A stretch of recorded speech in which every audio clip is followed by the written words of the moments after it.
धुंधलोई धुंधलो चमके और उड़त धरा पे धुंधलोई धुंधलो चमके और उड़त धरा पे रथ मेरे काना को, रथ मेरे काना को अब निकल गयो है दूर। धुंधलोई धुंधलो चमके और उड़त धरा पे धुंधलोई धुंधलो चमके और उड़त धरा पर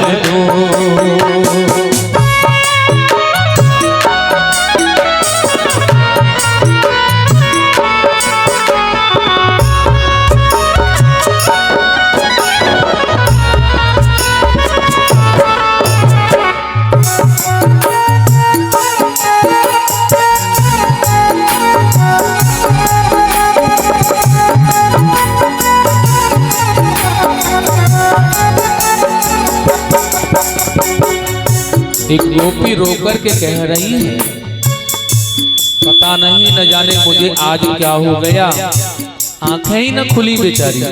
प्रातः जल्दी जग जाया करती थी लेकिन आज तो नींद ही नहीं खुली। और कह रही है रोकर के आज बैरन बन गई मेरी मेंदिया, भूल गई मैं तो काजर बिंदिया। बैरन बन गई मेरी मेंदिया, भूल गई मैं तो काजल बिंदिया। बैरन बन गई मेरी मेंदिया, भूल गई मैं तो काजल बिंदिया। बैरन बन गई मेरी मेंदिया, भूल गई मैं काजल बिंदिया।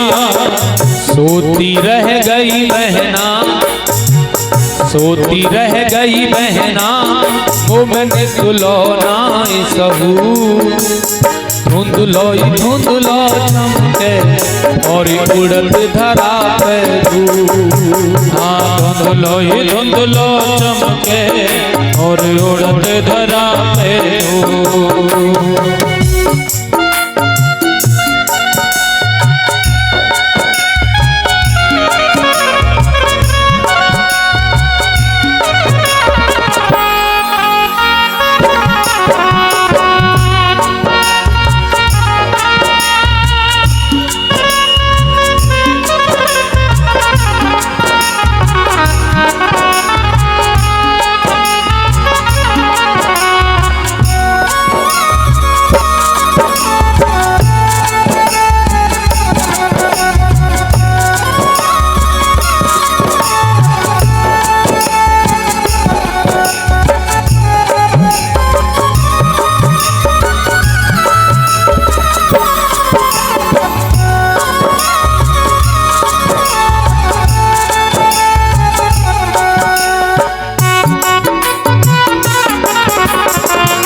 एक गोपी रो करके कह रही है, आगे निकल गया है उसका रथ, कैसे रोकूं जा करके। और रोते हुए कह रही है बेचारी, पंख जो होते मैं उड़ जाती, अपने कन्हैया को लौटा में लाती। पंख जो होते मैं उड़ जाती, अपने कन्हैया को लौटा में लाती। पंख जो होते मैं उड़ जाती, अपने कन्हैया को लौटा में लाती। पंख जो होते मैं उड़ जाती, अपने कन्हैया को लौटा मिलाती। खड़ी खड़ी मैं रह गई, खड़ी खड़ी मैं रह गई, मेरे आँखों बरसती। धुंधलो चमके और उड़त धरा पे तू। हाँ धुंधलो चमके और उड़त धरा पे तू। रथ मेरे कान्हा को, रथ मेरे मोहन को अब निकस गयो है तू। धुंधलो चमके और उड़त धरा पे तू। हाँ धुंधलो चमके और उड़त धरा पे तू।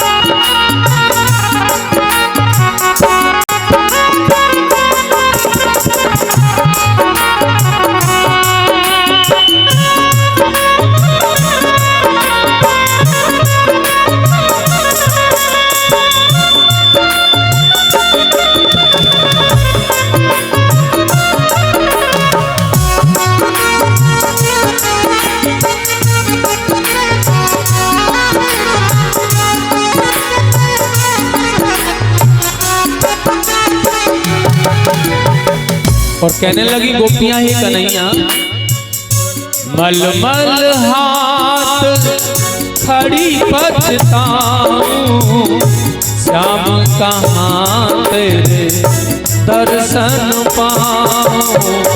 मलमल हाथ खड़ी पछताऊं, श्याम कहाँ तेरे दर्शन पाऊं।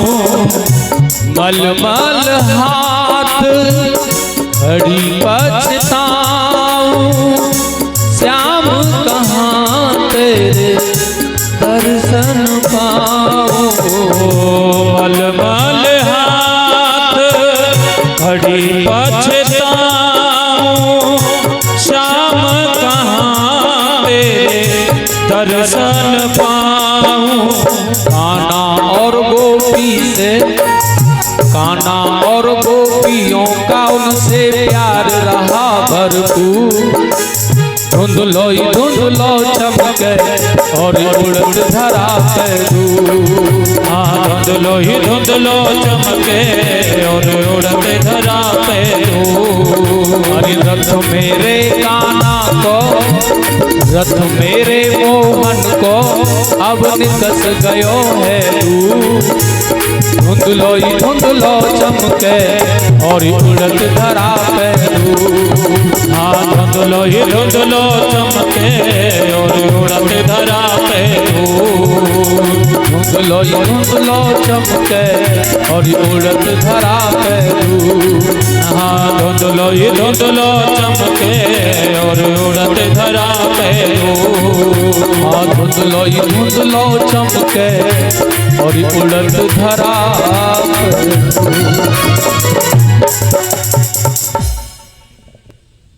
गोपियाओं को छोड़ के जब कृष्ण चले गए तो गोपियां बेचारी बेसुध होकर के गिर पड़ी, पछाड़ खा करके मूर्छित सी हो जाती है।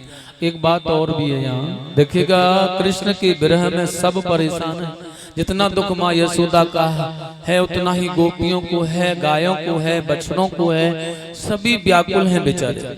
और सभी एक दूसरे को कोई सांत्वना बनाने वाला नहीं है, सब उसी दर्द को महसूस कर रहे हैं जो कि एक व्यक्ति को है। और कन्हैया जी निर्दयी हैं, इसलिए छोड़ के चले। आगे देखिएगा, अक्रू जी के मन में यह भाव आया है कि मैं जिस कृष्ण को यहाँ से ले जा रहा हूँ, कितना प्रेम करने वाले हैं ये ने, तो एक प्रेमी को एक प्रेमियों से मैं अलग कर रहा हूँ, इनका वियोग मैं कर रहा हूँ। और यह कंस भी इनको वहां पर बुला करके मारने वाला है, तो यह सदा इसके याद में तड़पेंगी, बेचारी रोएंगी। तो इसका तो जघन्य पाप मुझे लगेगा, क्योंकि मैं इन्हें ले जा रहा हूं। और भैया इसी प्रकार से देखेगा कृष्ण के भाव में उन्हें याद कर करके रो रहे हैं अक्रूर, और अंतिम बार माता यमुना में स्नान करना चाहते हैं। हे माँ, मेरे पापों को कम कर देना, क्योंकि अगर कृष्ण नहीं रहे तो मैं भी अपने प्राण त्याग दूंगा।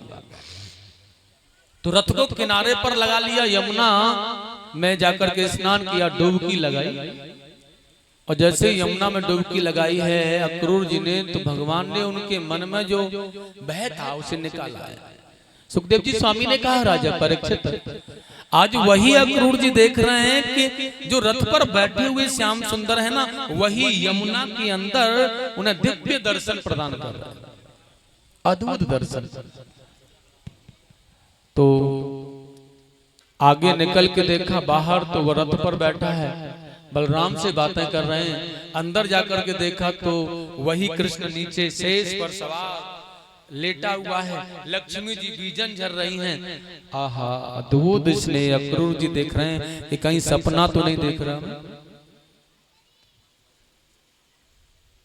शायद हो सकता है कि कोई सपना देख रहा हूं, लेकिन आगे निकल के देखा वही कृष्ण वहां रथ पर बैठे हैं। तो बड़े प्रेम से आज कहा है भगवान कन्हैया ने, अक्रूर जी चाचा, मैं देख रहा हूं कि आप कुछ विचलित हो रहे हैं, परेशान हो रहे हैं, क्या बात है? अरे कोई परेशानी हो तो हमें बता दो।